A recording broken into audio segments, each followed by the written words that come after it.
Halo semua, kembali lagi sama gue Irfan Zaki.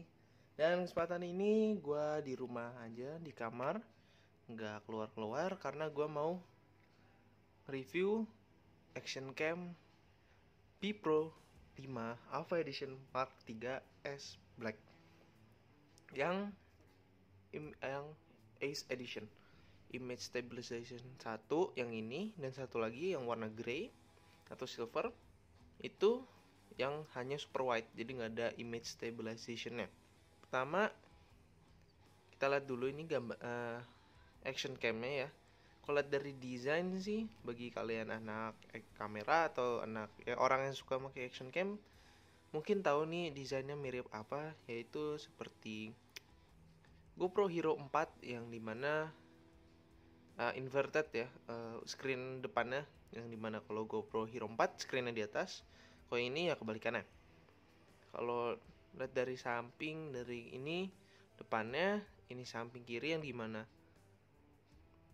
ada USB, micro USB, HDMI, dan ini adalah micro SD card dan external microphone yang juga dikasih dari kotaknya langsung. Terus belakang screennya, bawah ini adalah ada slot ya buat monopod atau tripod gitu, jadi bisa nyambung langsung tanpa case. Cuman tetap aja gue saranin pakai case kalau amit-amit monopod atau tripod kalian kenapa-napa, ya kamera kalian masih oke. Terus baterai, dan samping dua tombol ini karena belum touchscreen.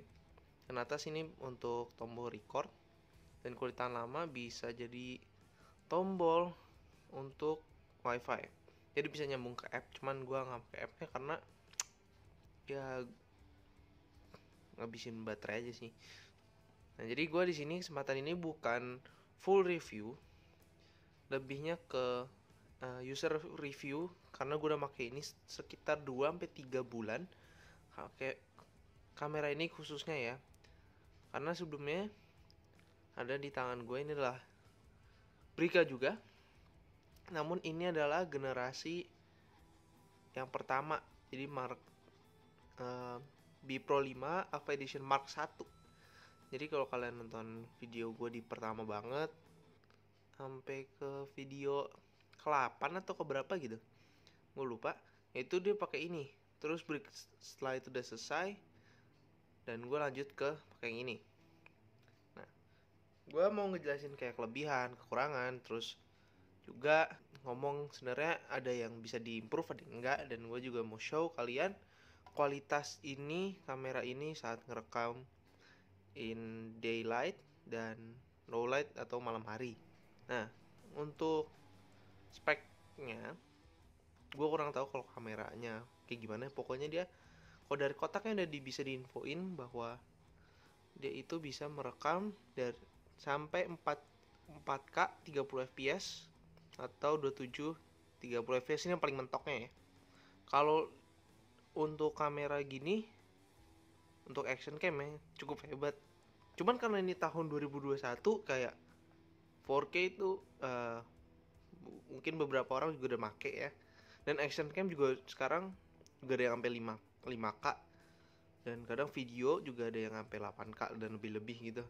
Jadi kayak nggak terlalu hebat. Terus untuk foto 24 MP juga sebenarnya nggak, angkanya gede, cuman nggak mungkin sekualitas kayak HP atau kamera DSLR atau mirrorless gitu. Dan ini adalah yang di highlight banget. 4K pasti, itu karena dari Mark 1 pun yang ini itu udah 4K. Ini tahun 2017 nggak salah, dan tahun segitu memang 4K udah ada gitu. Tahun 2015 pun GoPro Hero 4 keluar, itu juga udah 4K, udah bisa ngerekam 4K. Dan ada remote control bagi kalian yang membutuhkan. External microphone ini yang berfungsi banget karena bisa ngerekam dengan bantuan mikrofon bukan dari kamera. Ini electronic image stabilization, dan ini 40 waterproof. Ini adalah waterproof case-nya. Kalau kalian tahu bahwa ini kamera belum waterproof satupun, belum samsak ya. Jadi ini sama sekali nggak waterproof. Kalau kena air, kena ke portnya ini ya, kalau portnya ini kena air, ya kalian ya berdoa aja kamera tidak rusak atau dan berharap masih bisa dipakai gitu. Nah, gua nggak bahas kotaknya, yang pengen gue bahas adalah di kameranya ini. Yang kamera ini sebenarnya cukup oke. Bagusnya karena ya ini pertama dari display depan, terus ada external microphone, storage yang bisa sampai 64 GB. Nah, ini kalau udah dinyalain, yang gue bilang paling depan itu adalah yang paling oke ya. Misalnya dibanding yang ini generasi pertama dan ini generasi yang ketiga, gak terlalu berbeda, cuman ya kalian bisa lihat lah improvementnya. Bukan build quality-nya ya. Kalau build quality sih hampir mirip lah. Cuman ini karena ini udah 4 tahun dan ini baru berapa bulan, jadi ya kondisinya cukup berbeda. Jadi kalau ini udah nyala, ternyata nyambung kayak gini, bisa nyambung gitu, melihat dengan kalau 64 GB itu sekitar 4 jam lebih dengan di kualitas 1080 60 fps. Nah, saya kalau ngerekam itu sih ya nanti aja.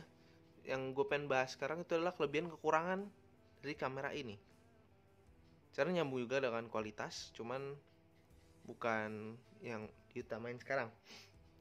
Oke, kelebihan pertama itu adalah pertama ada screen di depan. Fungsinya simple kali ya, kayak ada screen lebih di depan. Tujuannya biar kalian lebih maksudnya tahu gitu, kayak oh sekarang lagi kondisi ngerekam atau foto. Itu ini kalau misalnya lagi ngerekam,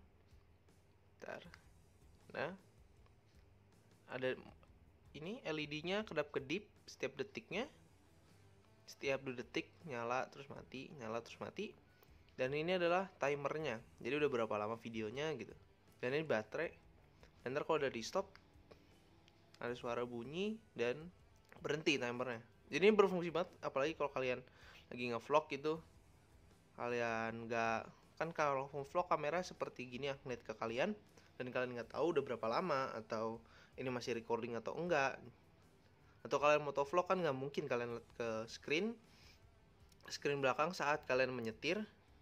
Jadi kalian lihat dari yang depan, dan karena ada indikator ini, jadi kalian tahu gitu kayak wah kapan storage-nya habis, kapan udah berhenti recording atau setelahnya. Terus yang kedua adalah ini eksternal untuk 3,5 bukan 3,5, di sini 2,5 jack ya, untuk external microphone.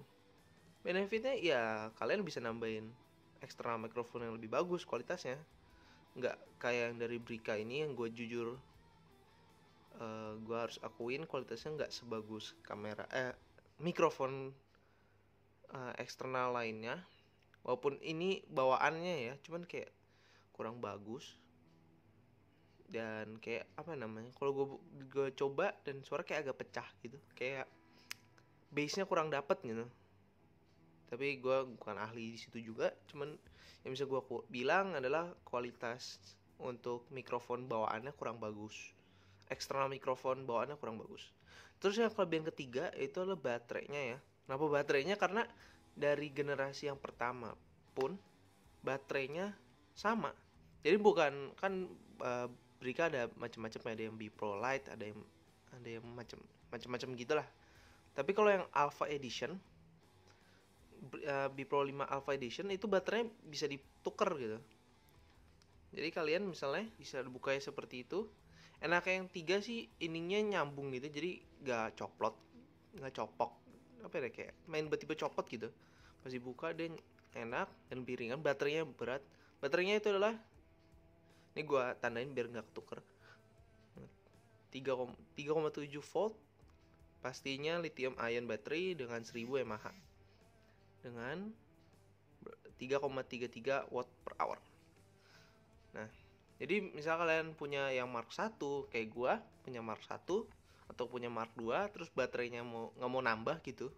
Misal kalian udah punya baterai ini terus kayak ada 3 gitu, kalian bisa langsung pindahin aja ke sini ke yang baru dan udah langsung nyala. Nah, dari sini ada kelemahannya juga. Pastinya setiap brand pasti ada setiap produk ada kelemahan.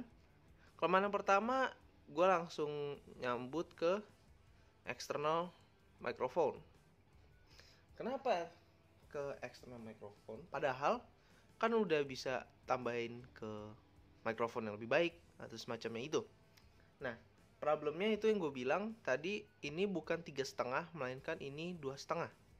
Nah, bawa tipikal microphone eksternal atau jack apa namanya ya, kabel penghubungnya, aux jack, aux kabelnya itu adalah 3,5, sedangkan ini 2,5, dan ini sebagai contoh, ini 3,5 kabel aux 3,5, dan ini 2,5. Saat mau digabung nggak masuk dan nggak akan mau masuk gitu karena ukurannya berbeda. Sehingga kalau kalian mau menyambung ke mikrofon eksternal yang bukan bawaan, bukan yang integrated, kalian harus punya semacam ini, yaitu adalah converter dari 3,5 ke 2,5, dan ini akan nyambung. Nah, iya nyambung bagus, cuman kalau misalkan kalian setup lagi ngevlog menggunakan ya tongsis gitu atau monopod, ya tongsis sih kalian pegang, dan kalian nggak mungkin kayak semacam gini. Kalau motovlog masih gue apa namanya, gue bilang gue maafin lah karena masih bisa ditutup gitu kan, orang juga nggak ngeliat. Kalau kalian ngevlog langsung dengan mikrofon eksternal kayak ada yang dangling gitu, kayak kurang cocok. Gue bilang kurang cocok dan agak ribetin ya. Nah, itu dari yang faktor pertama. Terus yang kedua adalah masalah baterai. Kan gue bilang enaknya bisa di swappable. Dia cuma 1000 mAh. 1000 mAh tuh nggak sampai sejam. Sebenarnya ya nggak sejam, lebih dikit lah. Itu udah habis. Gue waktu itu ngetes sekitar, karena banyak fitur yang gue matiin, jadi kayak sejam lebihan dikit. Itu tiba-tiba langsung mati. Dan padahal storage gue masih banyak banget kan, karena gue baru ingat kalau baterainya nggak kuat. Sama sih kasusnya kayak di GoPro juga. Kalau GoPro kan sekitar 1220-an, ini 1000-an, jadi lebih dikit dan lebih cepat mati gitu, habis baterai lah. Terus yang ketiga, gue bilang ini tergantung orang sih ya, bahwa storage-nya hanya mampu ke 64 GB. Sedangkan kalau kayak ya kompetitor yang pertama banget atau pionirnya seperti GoPro gitu, itu sekarang bisa sampai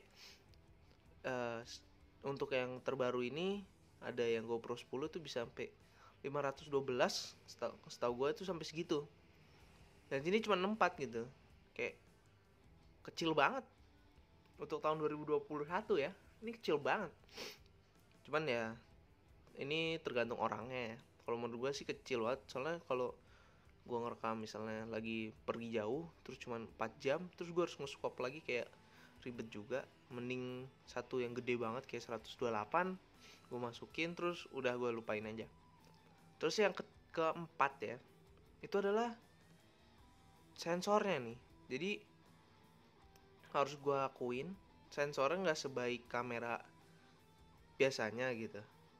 Nggak tahu kenapa, karena gue dapet produk yang agak maksudnya ya per 1000 pasti ada produk yang kurang bagus, atau settingan gue yang nggak terlalu bagus. Tapi gue udah lihat settingan di Google, di YouTube, gue ngikutin dan kualitasnya ya segitu-segitu juga. Dan gue nonton ya review lain kayak udah setahun lalu gitu-gitu juga, kualitasnya nggak sebaik yang gue harapin gitu. Kayak ini gue tunjukin kualitas pas siang hari, gue tunjukin kualitas saat malam hari, gue tunjukin juga kualitas saat gue riding. Jadi kayak kualitasnya nggak sesuai harapan gitu. Gue ngarep bisa lebih baik lagi. Soalnya kalau jujur ya, kayak misalnya external microphone kayak dari 3,5 ke 2,5 masih ada alatnya. Sedangkan kalau sensor itu kayak berat banget gitu, karena ini bukan orang biasa yang bisa mainin beginian. Harus benar-benar dari pabrikan dan dari engineer mereka yang mengubah ini. Jadi gue rangkum sih ya kesimpulannya, gue cukup senang lah, maksudnya kayak fiturnya oke, dengan image stabilization-nya cukup oke. Itu termasuk kelebihan ya, image stabilization-nya. Terus juga dengan ada external microphone juga memperbaiki biar merekam lebih gampang, terutama untuk motovlog. Baterai yang bisa swappable dengan generasi sebelumnya juga enak, dan storage-nya 64 juga sebenarnya sih cukup oke. Cuman kelemahannya itu yang masih gue akuin, di mana besarnya itu di sensornya yang utamanya jadi masalah. So sekian aja, gue nggak mau bikin terlalu panjang karena pengen sharing aja bahwa selama 3 bulan 2-3 bulan gue pemakaian Brika Alpha Edition Mark 3 yang seri Ace Black ini, itu seperti apa, dan gue kok bisa ya minta kalian untuk bantu komen kayak cara settingan kualitas yang terbaik tuh gimana, soalnya gue sampai sekarang belum nemu, dan kualitas yang gue pakai ya so-so banget gitu. Dan kalau untuk improvement, yang pasti di sensornya gue harap bisa lebih bagus, terus dan juga baterai ya. Ini juga untuk action cam lainnya pasti gitu ngomongnya. So sekian, itu aja. Kalau kalian suka video ini, like. Tapi kalau kalian nggak suka, tinggal dislike. Dan tolong bantu komen, karena gue butuh ya masukan juga dan saran. Dan jangan lupa untuk subscribe. Sekian dan dadah. Yeah.